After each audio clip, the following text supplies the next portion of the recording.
Sometimes I really hate being right. So we opened this episode much like we opened episode 1 at the White Tower, but this time it's a 10-year flashback, and we see that Elida did indeed get that mysterious bracelet when she also stepped through a red doorway to Angriel and visited the Finn, and we find out that she asked them to become the Amyrlin. But all I can say, especially when it comes to dealing with the Finn, who are much like the Fae, is be careful what you wish for.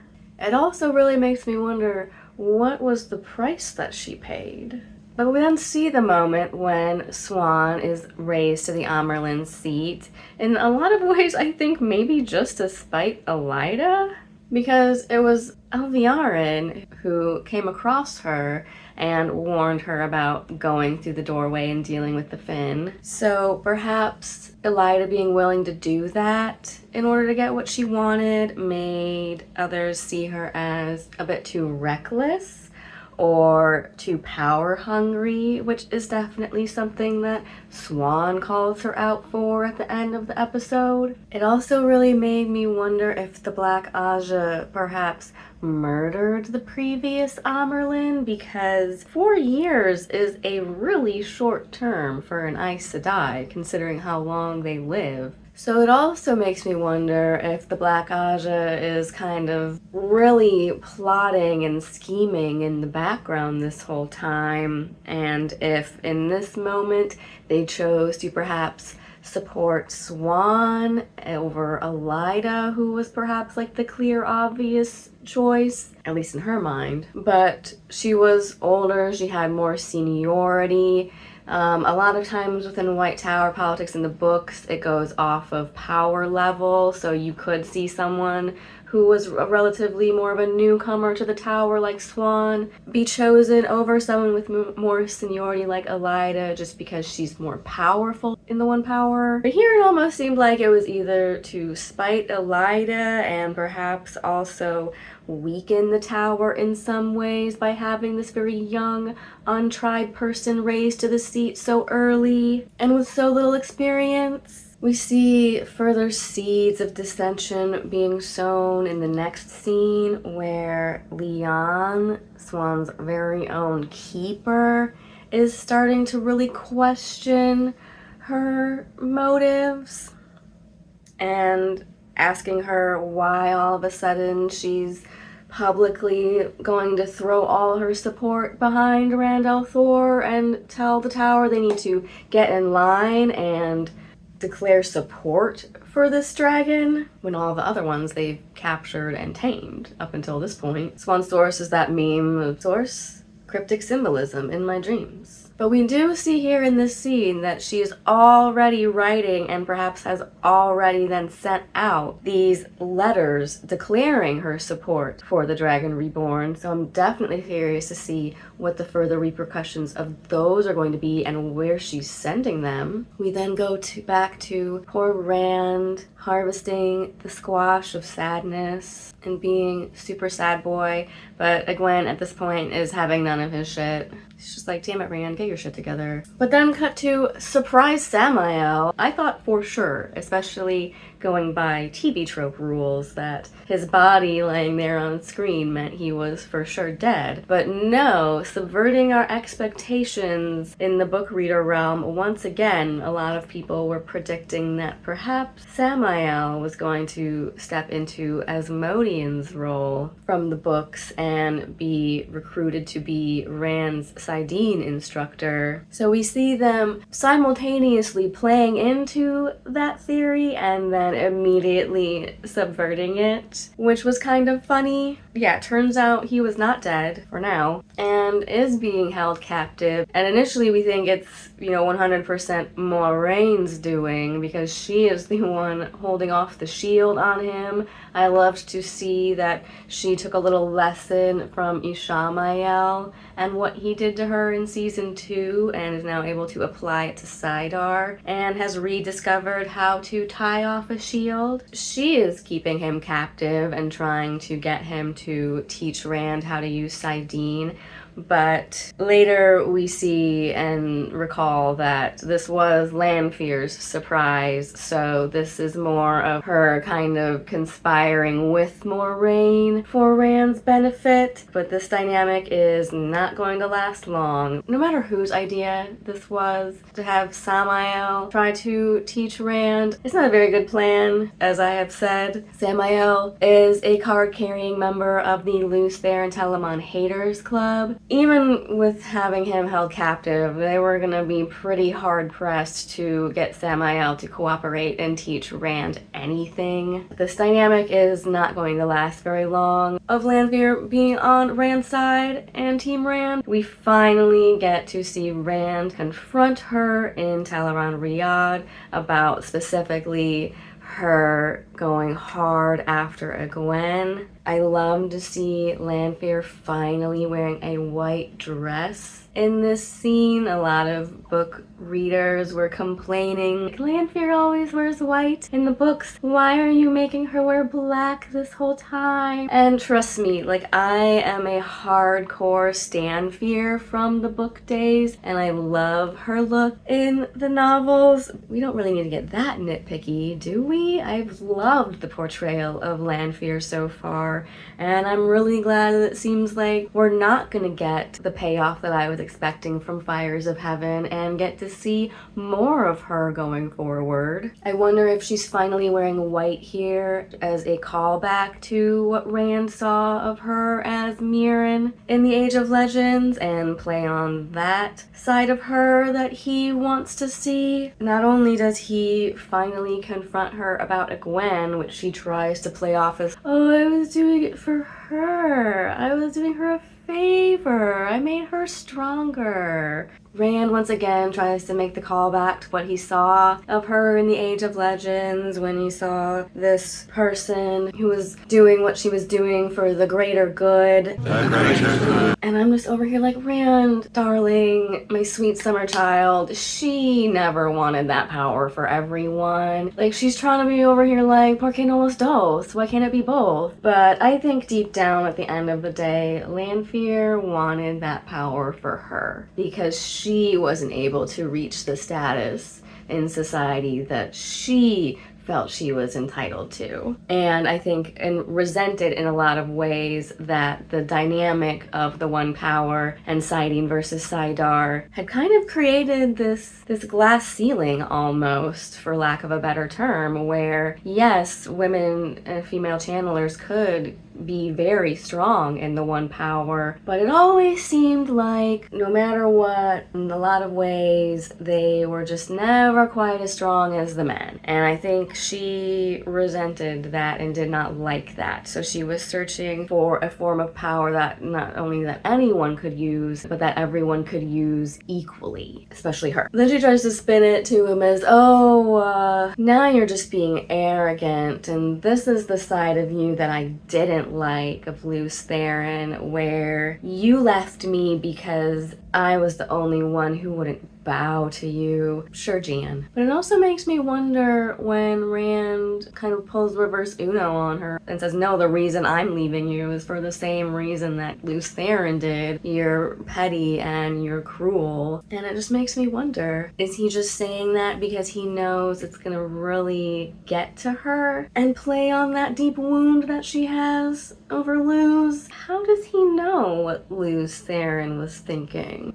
But I loved not only the effect of her channeling what I am assuming is the true power with those dart weaves, but then when she absolutely loses her shit on him, just her expression when he's calling her a monster to her face, that look of just utter devastation in her eyes. But then the way that she starts actually like splitting on him in Teleron Riyadh before she tries to go off and kill him. As I've been saying, she has all these different personas, especially that she tries to use with Rand, and so it seemed like she really was just for once losing her grip on herself in Tarmon Gai'don, because we've seen that your mental state affects how you're projecting yourself in the world of dreams. She's also, I think, splitting into all her different personas and all those different versions of herself. So she's not able to maintain her grip on all those different versions of herself in the moment. Literally losing her grip over here. Then we see Gai'don still undercover as a servant, giving the piece of the rand cuffs that she took from Nynaeve to Liandrin. I'm not really sure what her motivation was for that, other than maybe just to have Liandrin do her dirty work and find the other piece of the rand cuffs for her, but 5 stars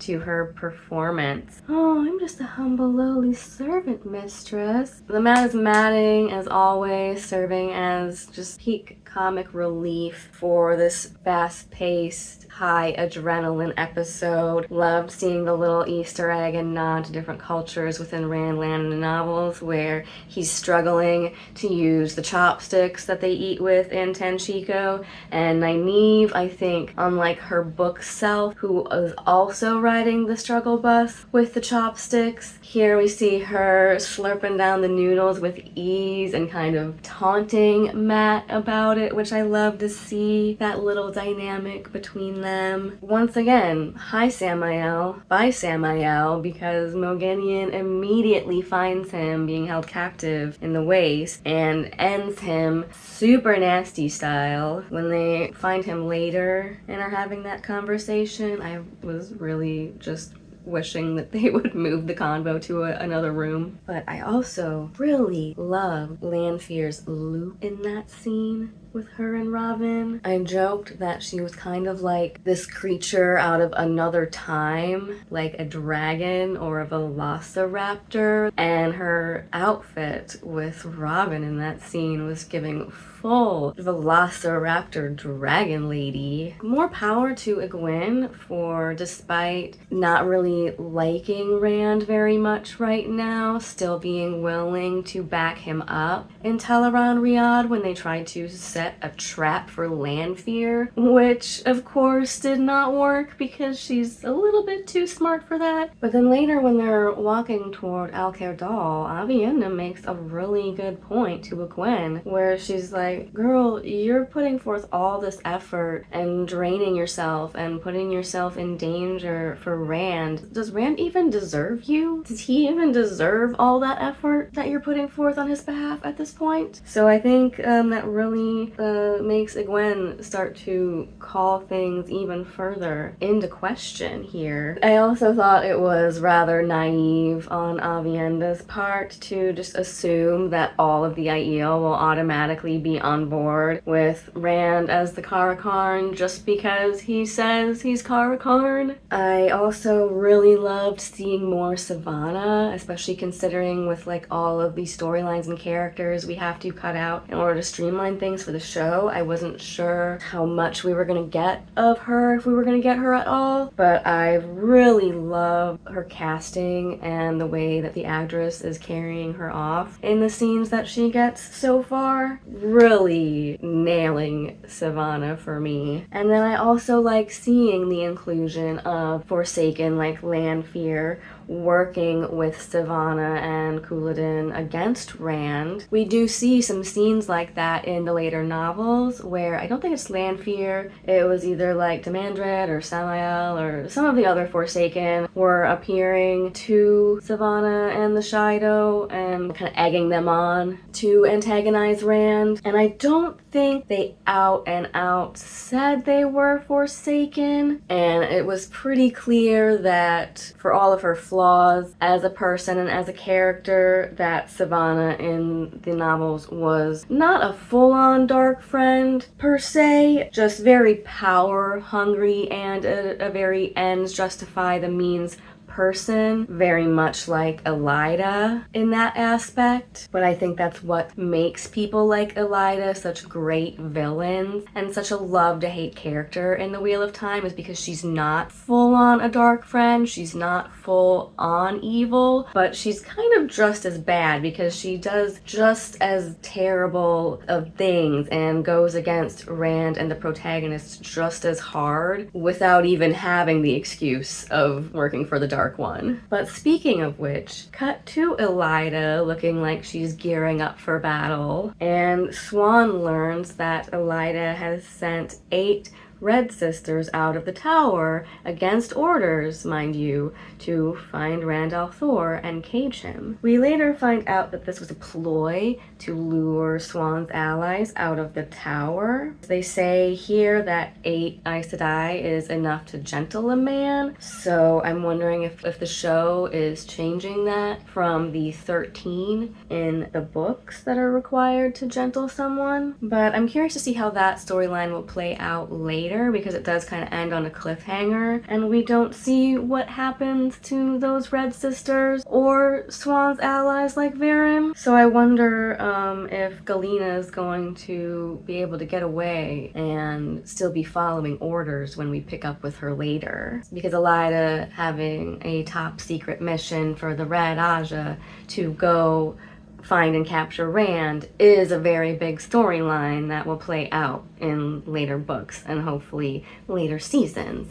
#RenewWatt. We get a lovely little break from the action here to see some of Tom bonding with Elaine, which I loved to see because that's a big storyline in the books, of her starting to have these vague memories and recollections of his time at court when she was really young. It also makes for a really great way to get the reveal that Lord Gabriel is not who they think he is and has not been around for more than a decade. Tom is like, no girl, I have never heard of this man. He does not exist. I also really love to see and need to point out the little Easter egg from the books when Mat and Min go into the room with the hoard of objects. We see very prominently front and center the silver Mercedes-Benz logo looking object placed prominently front and center, which is a little Easter egg from the books.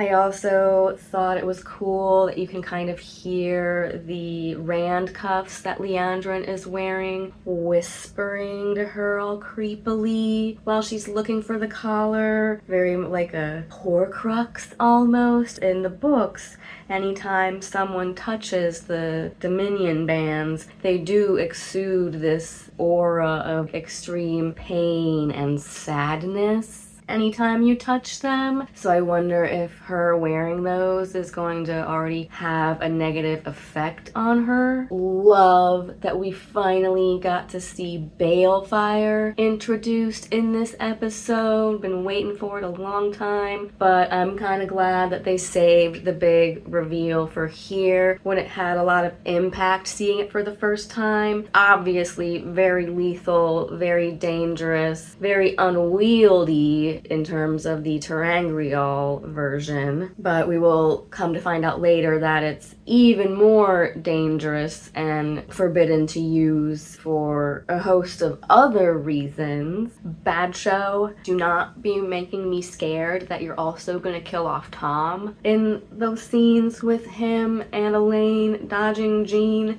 and the Balefire rod and him being like, you run and I'll be the distraction. We know that's not going to work out very well for him. He already threw himself in the line of fire and was the distraction for Rand and Mat last time he showed up, and we saw how that worked out for him. And with the way the show is subverting my book reader expectations and killing off characters left and right, they had me really worried for Tom there for a second, especially since he has been more of a side character and reoccurring cameo character thus far, and not the featured cast member or background character that he was in the books. So Yeah, they had me real worried for Show Tom there, and I was gonna be real mad if they got rid of him too soon, because I've just really been loving seeing Tom back. This ain't your grandma's Gleeman. I always had a hard time picturing Book Tom with his like big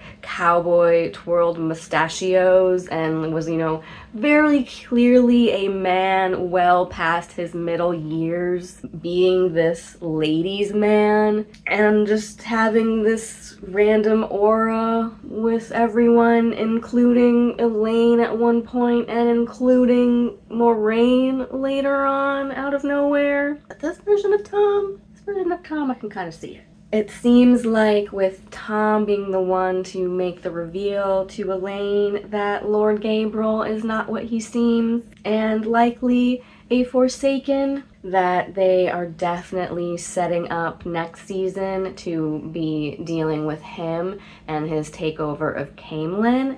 And I'm really glad to see that they are setting up Elaine to be the one to go back to save her mom and take down Robin and reclaim her throne herself, because she don't need no man to do it for her, Rand. In the novels, it's Rand that ends up going to deal with Robin, and since people don't know that Lord Gable is a Forsaken, that has some negative repercussions for Rand later on down the line, because the truth is one thing, but rumor travels fast in Randland and can get wildly out of hand. So yeah, it'll be interesting to see that play out. I was definitely predicting that we were gonna see Matt go there like he does later on in the novels, and I wasn't sure where Elaine and Nynaeve were gonna go from here, because they just kind of spend some time in the books after leaving Tanchico hiding undercover from the Black Ajah and the White Cloaks in Amadisia, which is White Cloak land, and traveling with Val and Luca's traveling circus, which we probably won't get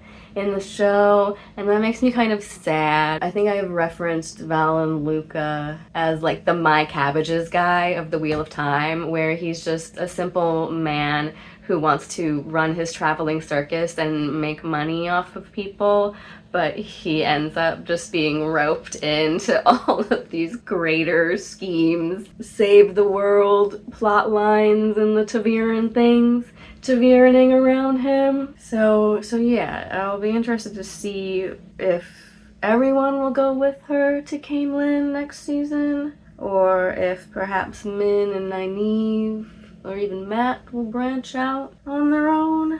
It wouldn't surprise me if we see Matt go to Caemlyn with her, because he seems like he really likes her at this point. And as I've pointed out, they have a lot in common. Tom is definitely gonna go with her, and Tom is like Matt's mentor right now. And they will also set him up to be within easy distance of Kyrian later for his book plots there. I have to give them an 11 out of 10 for the SFX that they use for showing what it looks like when someone gets bale fired, because like I said, we find out later that the repercussions of using balefire on someone are that it literally burns them out of the pattern, so it's like they never existed, to the extent that whatever that person just did in their last moments of existence also get burned out of the pattern like it never happened. So I loved seeing that creepy after effect, where not only did it just look really agonizing and not a fun way to go while it was happening, but then there was like an after image of the person that lingers after they've been burned away. It was just like really cool and creepy, and I think did a really good job of showing people what's happening with balefire. Finally, we get our long-awaited red doorway Matt moment, and 12 out of 10. Not only is the Matt matting, but the look on the eel fin. I mean, that costume, yeah. 12 out of 10 for book accuracy, with it having that fox-like appearance right down to the human skin leather outfit. Oh my god. Shout out to just not only the costume designer and the costume team for the Wheel of Time. They've just been eating it up this season, and specifically the leather workers. I saw on Instagram that Perrin's armor from the episode of the Battle of Two Rivers was actually leather, which I could not tell at first glance on screen that that's what it was. And so yeah, they are just really eating it up and pulling out all the stops, especially for this fin look. I mean, I think that's definitely why we only got one in this scene as opposed to three, but I can see why, because for the one that they got to give us, they really pulled out all the stops. Loved the performance there from both the Finn and from Matt. Definitely hinting there that the Finn are feasting on memories. You know, not only is it very interested in Matt's memories, but wailingly offers to take them off his hands for him, which he unknowingly agrees to. But again, you have to be very careful what you wish for with these creatures, and very specific in your wording, as we will find out. Matt ends up also as saying that he wants a way to be able to deal with or not be subjected to the one power, mostly because of Aes Sedai meddlings and manipulations that he's been put through at their hands. And so he ends up getting the Fox Medallion as a result. Love to see it, and can't wait for him and everyone else to actually find out what it is and what it can do. But then we also see that again, you have to be very careful in your dealings with these creatures, because he unwittingly but thankfully asks to be able to leave that place, which a lot of other people don't think to do, and thus end up getting stuck there even after their wishes have been granted. Unfortunately, he did not set a price for this exchange or for these gifts that he is being given, so the price that they exact is his life. And so we finally see him being hanged that had been foreshadowing this entire time being played out. In the novels, he definitely in no ways or means saw it coming, but it also happened in Ruidian while Rand was going through the columns, and it was there with a lot of other objects of the One Power that had been brought there by the Jedi Eel and just left scattered in Ruidian. So I can see why they moved his storyline somewhere where we can get more of a separate focus on it instead of it just being kind of a side quest or side story to Rand's adventures in the Waste. But also starting to, again, see that some of Min's visions, especially where Matt's concerned, can be subverted. Not sure if that's going to apply across the board to all of her visions, or if it's just Matt in his, the devil's own luck working on his side for once here. We'll definitely see that working both for and against him in a lot of ways. But I'm glad that we're seeing his book-accurate storyline playing out as far as these things are concerned, because I know it's been a little bit confusing to see play out on the screen as opposed to in the books, where we get a lot of time in the characters' own heads and see their own thought from their POV. But Matt, as we saw in the show as maybe a consequence of blowing the horn of Valir, and in the books probably that mixed with a little of the old blood of Manetheren coming through very strongly in him, mixed with his mind being all jumbled about because of the dagger as well. His memories of what I think are his previous lives, how we saw Rand see things through his ancestors' eyes in Ruidian. I think Matt's memories are coming from his own previous incarnations and times when he was spun out by the wheel in his past lives, and many of them, because the time from the breaking up until now was largely taken up by the Trolloc Wars and things like that. A lot of his past lives just so happen to contain battle experience and experience as a battle tactician. So Samael's not the only one that's got some knowledge of warfare hidden in his noggin, as we will see. And so I was glad that we got to get little hints that was already happening with him in the show and him wanting to do something about it. But again, be careful what you wish for, because he wasn't very specific with that wish to the Finn, so they weren't very particular, it seems, about which memories they chose to, like, take a bite out of in his brain. So he's definitely got some holes and some gaps now. Then we get a scene where Nynaeve finally gets to confront Liandrin, and so we get Nynaeve versus Liandrin instead of the big showdown between Nynaeve and Moghedien that we originally got at this point in the book. So I'm a little disappointed by that, because I was really looking forward to seeing that fight play out. The mental battle with the one power between Nynaeve and Moghedien is one of my favorite fights in all of the books, because it largely just plays out as a mental struggle or battle of wills between the two. Moghedien is definitely still there and still lurking around, and Nynaeve and Elaine are gonna have a bone to pick with her about that whole compulsion thing, so hopefully we will see their showdown next season. I did love getting to see her finally break through her block in a way very similar to how she does in the books. It doesn't play out in quite the same time or place. I was a little sad that we didn't get to see Lan magically come to her rescue out of nowhere like he does in the books, because that's just so unexpected, so epic, and just so romantic to have him out of nowhere. He has traveled thousands of miles cross country to find her and help her, and arrives literally in the nick of time to jump in the water and save her. But again, sisters are doing it for themselves over here, and I really liked to see her finally have that moment, just like in the novels, where she has no choice but to surrender to what's happening to her. And in that moment, when she finally admits she has no control, that is when she is able to open up and channel Sidar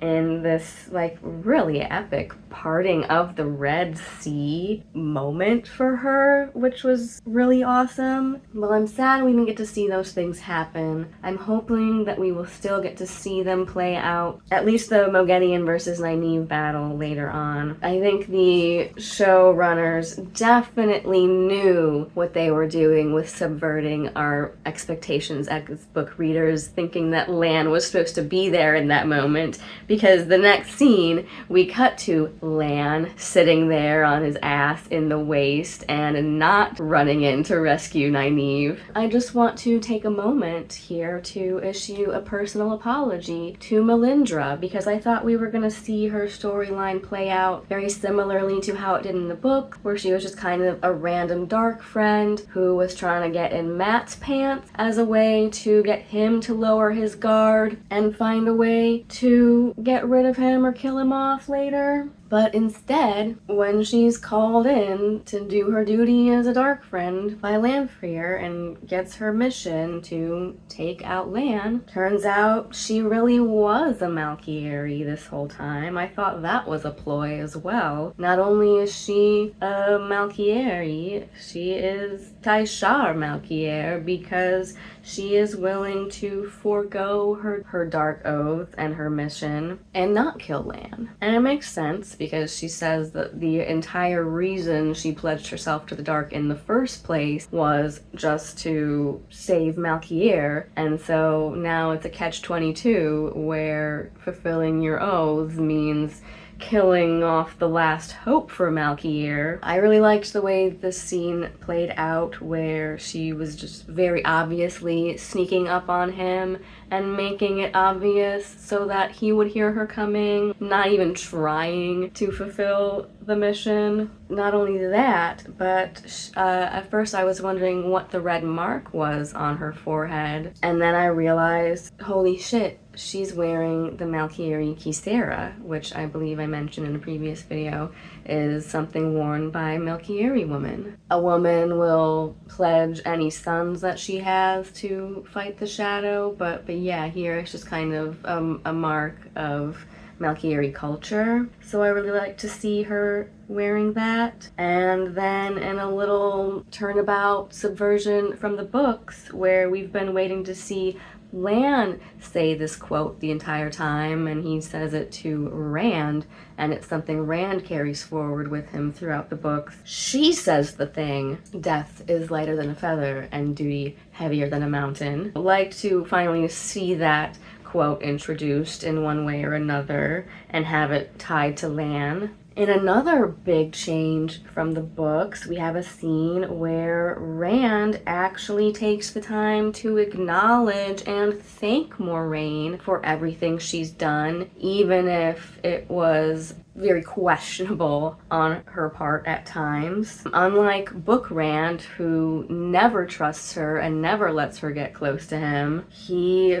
realizes that whatever else she's done, at the end of the day, she is the one person he can trust to be on his side no matter what, and just wants to help him succeed. And not only that, I was very shocked when he goes on to reveal that he also knows about her plotting with Lanfear this whole time, and that she probably also knew what Lanfear was doing to Egwene, but was keeping silent about it. Didn't think he was that astute, but when I think about it, especially in The Shadow Rising, when we get a lot of Rand's point of view chapters, traveling with the Waste, with this caravan that he knows contains dark friends and possible Forsaken in disguise, and he knows in the back of his head that they are plotting and they are going to be coming for him at any time. Book Rand is very astute and aware of those things. And so it was exciting to see that pay off in the show and see that show Rand is just as observant. And he kind of taken a couple pages out of Moraine's book along the way, it seems, and can also play his cards very close to his chest when he wants to. I also thought it was very important here that he acknowledges that not, just her, but he also won't be around forever, because especially in the novels, Rand always has this knowledge in the back of his mind kind of hanging over him like the doom of Damocles, where prophecy says that the only way he can defeat the Dark One is by his blood spilling on the rocks of Sheol Ghul. He takes that to mean that he's going to have to die or sacrifice himself in order to win. So we're starting to, I think, see a hint of that in this scene where Rand kind of knows in the back of his mind that he's probably not likely to come out of this last battle alive either, but he's going to step into his role and fulfill his duty anyway, just like her. So I'm kind of glad that we altered his stance toward Moiraine a little bit in this case, just because Rand in the book gives her a really hard time, and I get it's because she is very secretive and doesn't tell him what she knows or what she's planning, but he also doesn't give her any credit either. And it gets to be very frustrating as a reader, since we do get to see into everyone's mind and know their motivations. And even though he doesn't know what she's thinking, we do. So it can get very frustrating to see people not be in alignment or on the same page. So that was just a little bit satisfying for me to see as a book reader. I also just wanted to note that even though perhaps the design of Alcair Doll, which is supposed to be like a natural amphitheater to amplify people's voices, it may not look that way in the show, but we do still hear people's voices echoing when they speak. I was initially a little upset and disappointed that the show chose to have the scene with Lanfear visiting Couladin and giving him his false dragon tattoos, because I really wanted to have that moment of shock and surprise when he steals Rand's thunder at Alcair Doll and reveals the dragon tattoos there, because we don't see how he got them in the books. He just shows up with them out of nowhere, and it's very alarming heartwarming, and even us as the book reader, like, wait, where did you get those? Where did those come from? But I have to admit that it was still very impactful when Couladin's trying to give his big speech, and Rand just quietly walks forth and reveals his dragon tattoos. We then go on to see Rand, I think, very much putting on a front for show with the Aiel, because I think at this point he knows, especially after what happened with Alcera, that prophecy pretty much guarantees him a negative outcome no matter what he does, and just his very nature guarantees there's going to be some negative impact no matter what he does or what his intentions are. But from an outside perspective, i.e. Egwene's perspective here, he's just looking mad arrogant and possibly just plain old mad. I think while her journey through the archways during her accepted test and what she saw with Mad Rand in that possible outcome, she had come out of that initially wanting to support Rand no matter what, but I think stay close to him and keep an eye on him to make sure he never got to that point in the first place. But after confronting him about land fear, she tells him to his face, like, oh my god, it's happened already. You've already gone mad. So at this point, we are seeing what I was talking about in The Shadow Rising, where some of even Rand's closest friends are starting to really wonder about his mental state now and be very wary of him. And I think now number one on that list is Egwene, because she's seen from her accepted test what Mad Rand could look like and what the repercussions of that could be if she doesn't stop him. Now, after what he's done with Lanfear and how he's just acting from an outside perspective here with the Aiel, I think she is afraid that it's already happening and that he's already going mad. So she's maybe starting to rethink things and think that she might need to change her approach or objective with Rand. But I do want to point out that I am also a little bit upset and disappointed that we didn't get to see the backstory that I've been wanting with Rand and the Maidens of the Spear, where he's like the lost returned son of the Maidens, and him appointing the Maidens as his entourage to escort him into Alcair Dal. I know we really were rushing through this episode and we had to streamline a lot of things and we had a lot of story to get through. I mean, I have to hand it to them because, yeah, while it was very fast paced, I didn't know how they were going to tie up so many storylines within one episode, but they did. We missed out on little things like that, which I really wanted, so hopefully maybe we'll see that still. But oh my fucking god. I knew this was coming. I knew this was going to be one of the big climaxes for season 3, and I even predicted Swan's fate in the show versus the books. As difficult as it was to watch this scene play out of Swan being deposed, I love that they gave this part to us straight from the books. What Elaida says to Swan here is almost word for word what she says and how it plays out in the novels, which I love to see them give us straight from the book moments when they can, especially when they're so good like this. And especially just seeing the type of person that Elaida is versus Swan, where Swan was able to admit that Elaida was not a dark friend despite her personal bias, but the same does not hold true for Elaida here. She fully accuses Swan of being a dark friend and then stills her on the spot. Zero due process. Kudos to Leon's actress in this episode. I said that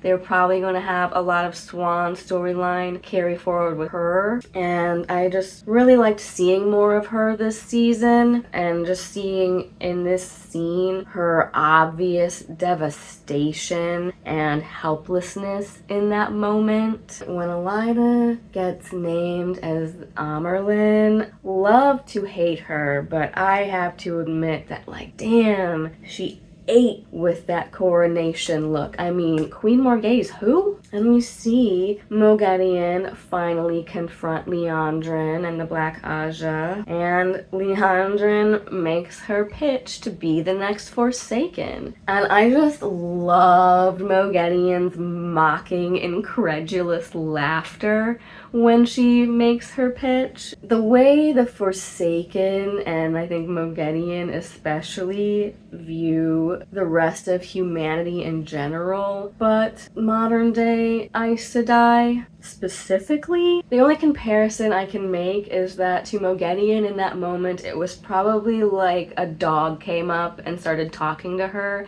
and told her it wanted to be the next chosen. We then also see Lanfear and Robin coming upon Samael, and we see that Lanfear is urging Robin to go after Kalendor, so I think that's another hint that we're going to be seeing Kalendor and the Stone of Tyr plotline playing out next season, probably in tandem with the Robin in Camelin storyline. Well, I did predict that unlike the books, we would be losing Swan this season. The show had to subvert our expectations once again after being so obvious and overt that Moiraine didn't have long for this world and was gonna be leading into meeting her book accurate fate this season. While we do get the epic Lanfear and Moiraine showdown, we did not get Moiraine and Lanfear's epic book send-off. Or are we? So I'm wondering if they're going to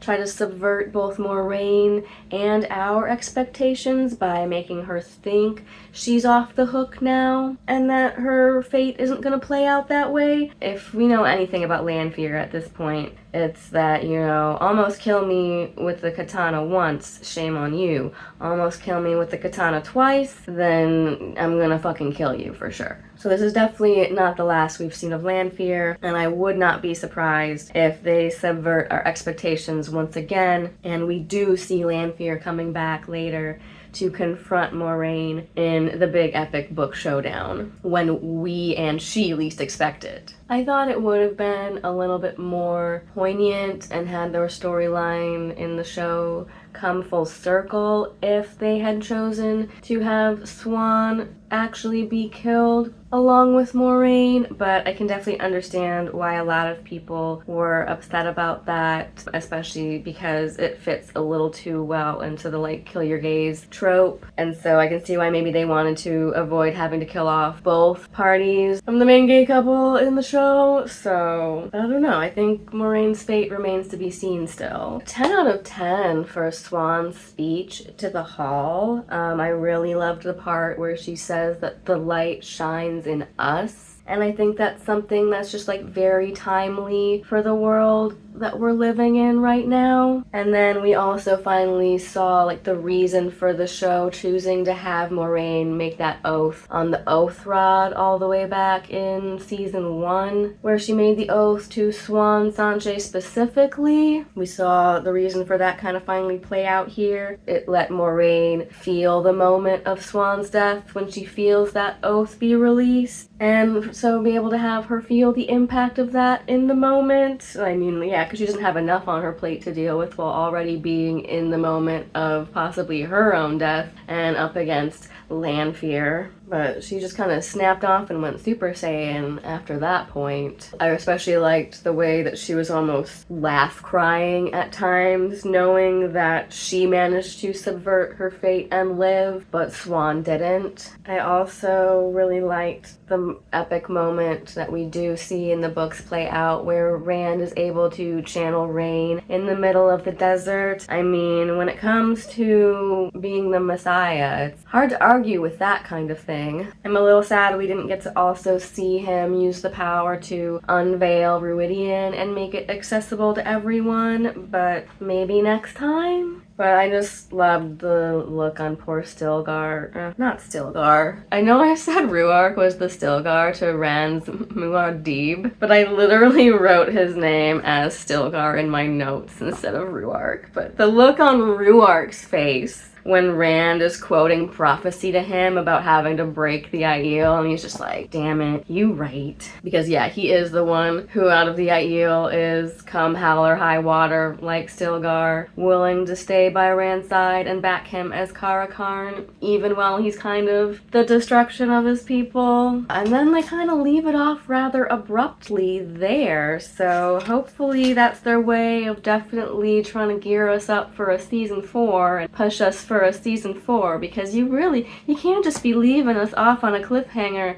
in medias res like that. As for my predictions where we might see things go in a season 4, which we will hopefully, most definitely, if Amazon knows what's good for them, be giving us, I think we're gonna definitely see Robin and Moghedien as the main Forsaken opponents. Lanfear's still gonna be there lurking in the background. We may see her storyline and her final showdown with Moiraine come to fruition either in Tyr or Cairhien. It's definitely setting up Elaine, Tom, and maybe Mat to go to Caemlyn to deal with Robin, and then we might see Mat then go to Cairhien to help Rand deal with Couladin and the Shido, because I'm thinking that before Rand can go to Tyr, which is further in the south by Tanchico, he's gonna have to go through Cairhien on his way there, which is just on the other side of the Dragonwall Mountains and separates the Randland from the Aiel Waste. So he's gonna have to follow Couladin and Couladin's Aiel there, because Couladin's gonna lead his Shido straight to Cairhien to start pillaging the villages,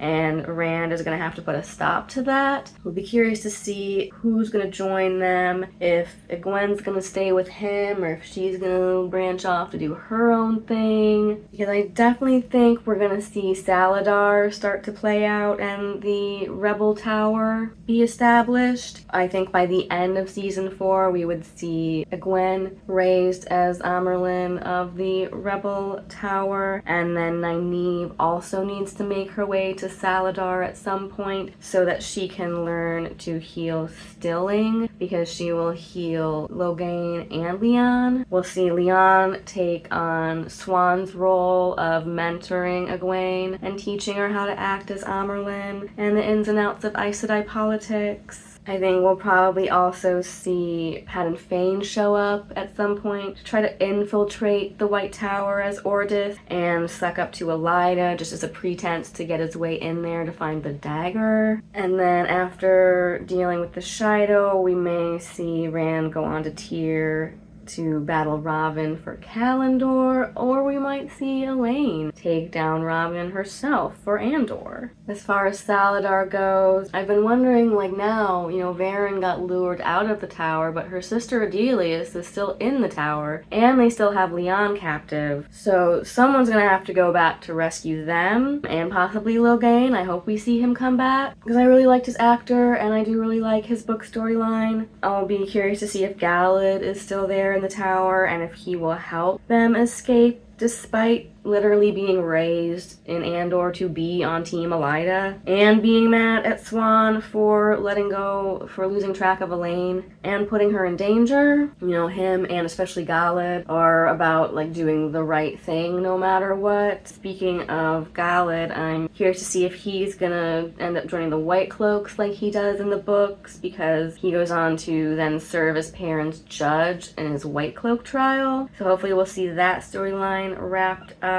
And then maybe he will also be there to help Elaine get out of Caemlyn instead of escaping like Tanchico and or Amadisia. Perrin is now still with the White Cloaks. We'll maybe see Fail along with Bane and Chiad go to rescue him. And then I'm wondering where he'll go, because in the books Perrin goes to Tyr with Rand and he needs to meet Barrelane, because after this point in the Battle of the Two Rivers, most of his conflict, once he gets over like learning to step into his role as a leader and like Lord of the Two Rivers, is having to like maintain that reputation with his men and his relationship with Fael despite Barrelane's meddling. Man, that makes me wonder if Barrelane was like Grendel the whole time, trying to low-key put compulsion on Perrin to like fuck with his dynamic, and he's like somehow able to resist her compulsion. There's my little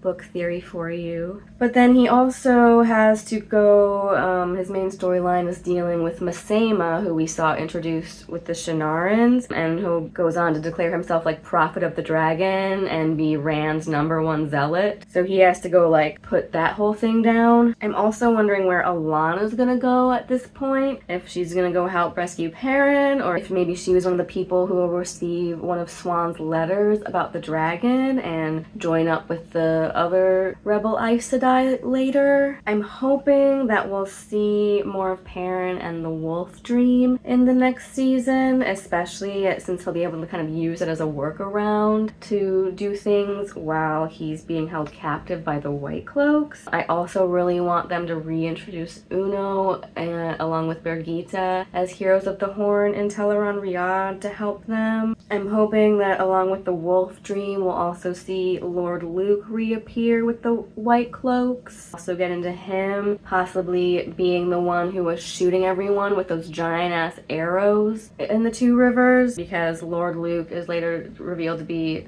Slayer, who can operate within the Wolf Dream and is one of Perrin's arch nemesis in the books. And then what about Ishamael? Why was he on the character poster for this season when we only saw him in that one brief flashback with Leandrin as a kid? Is he really dead? In the novels, he gets reincarnated or kind of brought back by the Dark One in a different body later. But all the other Forsaken this season said that no one else has been named Nameless in his absence yet. So is he still in that role? And then Padan Fain in the Two Rivers said his orders were coming straight from the Dark One, but we know he was working with Ishamael last season, and that Ishamael was masquerading as the Dark One. Even the Forsaken said that the Nameless is the only one the Dark One communicates directly with. So I doubt that it was really the Dark One himself that was giving Padan Fain his orders, you know? I will be curious to see if Ishamael will be reappearing, and if so, will it be in the same form, or will he get his new body like he does in the books? And then we've also had a lot of name dropping this season of Mazrim Taim. So I'm looking forward to seeing Taim appear and see if we're gonna get Taimandred. Like, will Taim also be racing to claim Kalendor as a false dragon? Or will he show up like he does in the books and claim that he's willing to be loyal to and submit to Rand just as a pretense to get close to Rand and get Rand to trust him? Because that's really crucial for Rand going on to establish the Black Tower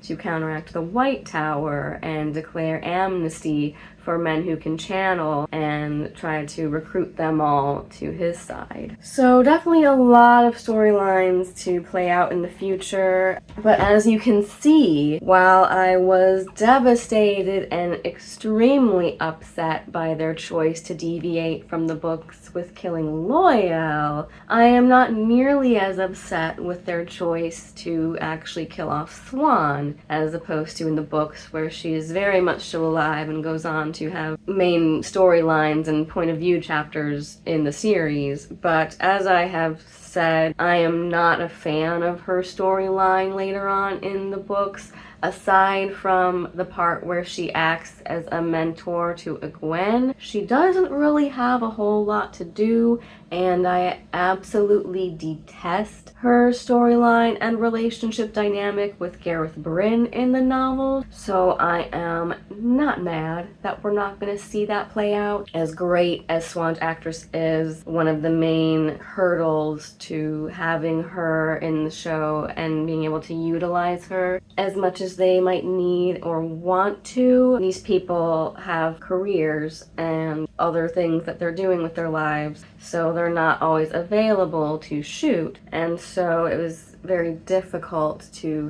feature her as much, so I think that problem was only going to continue on in the future, especially with her not really having so much to do. We don't want to see someone like Swan and an actress as great as that being reduced to just a minor background character, whereas what I said with my Shadow Rising breakdown, and even in the early chapters of The Fires of Heaven, where we see point of view chapters with Min traveling with Swan and Leanne. Leon's story after being stilled and leaving the tower is very interesting because she finds a lot of very interesting ways to motivate herself and keep herself going and find new passions or things to throw herself into and devote herself to distract from being stilled and, reckoning with her new place in the world. And I think she will, having been Swan's keeper for so long, be just as capable of stepping into that role with Egwene,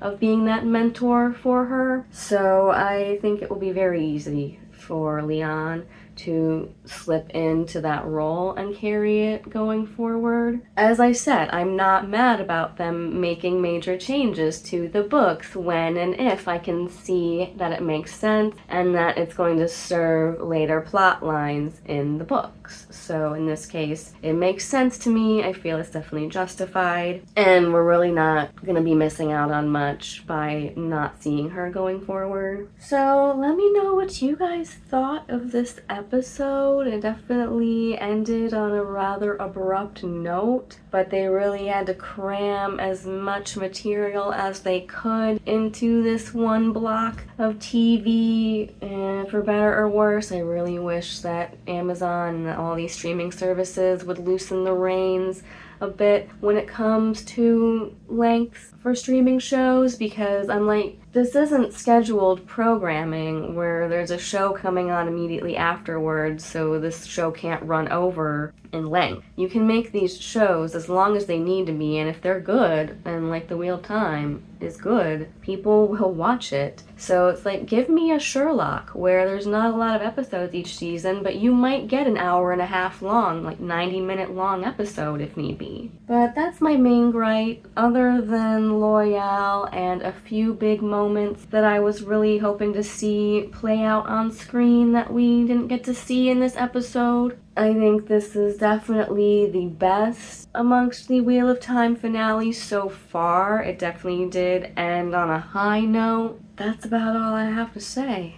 about that. So until next time, stay classy, everyone.